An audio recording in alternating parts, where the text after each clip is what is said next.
Ayan, sorry. Aray, nabigla ako na siya. Unprepared.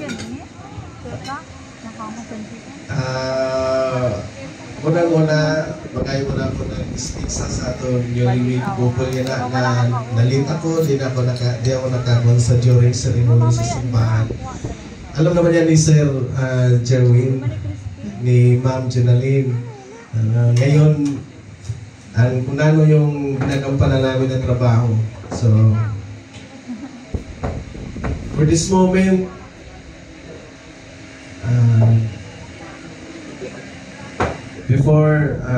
first and foremost, I congratulate na sa nangyari sa inyong buhay, no?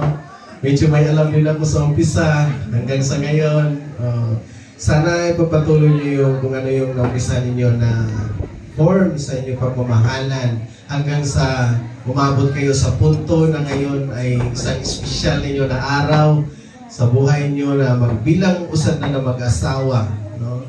So ako rin sa buhay ko, hindi ko rin ako makasabi na perfecto ako sa akong buhay na may asawa rin.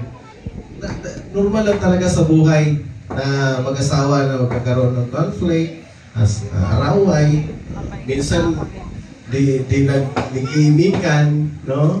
I-share ko lang sa buhay nyo rin ngayon, sa momento nyo ngayon na napaka-espesyal para sa inyo na buhay. No? I hope and I pray bilang salamat din ako na usad din ako na napili ninyo na gagawin usad na sponsor o principal sponsor sa buhay ninyo na mag-asawa yan na maski pa sabihin ko sa sarili ko na hindi ako karapat-dapat bilang usad ninyo na maging bilang godparents ninyo na duha. Pero sinisikap ko rin sa buhay ko na magbigay sa inyo ng mensahe ngayon na basta gawin nyo lang centered si God, center nyo lang sa buhay nyo. Makarating man ng pagkakataon na ang conflict, yung trouble comes sa buhay nyo, lagi nyo lang isipin kung nanyo yung pinagumpaan nyo kanina.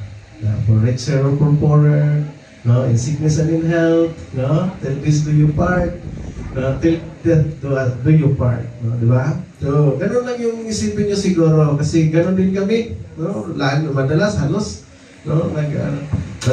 Sa darating na panahon, magkakaroon kayo ng pamilya, anak, no? Sana malagaan nyo rin ng mabuti, matagayon nyo ng mabuti na kung ano man ang narating nyo sa buhay ngayon, mas lalo pa ang narating sa mga anak nyo, no? So, Jerwin and Jenaline, once again, thank you and congratulations. God bless you. Alright, thank you so much, sir, for your expressive message for our couple.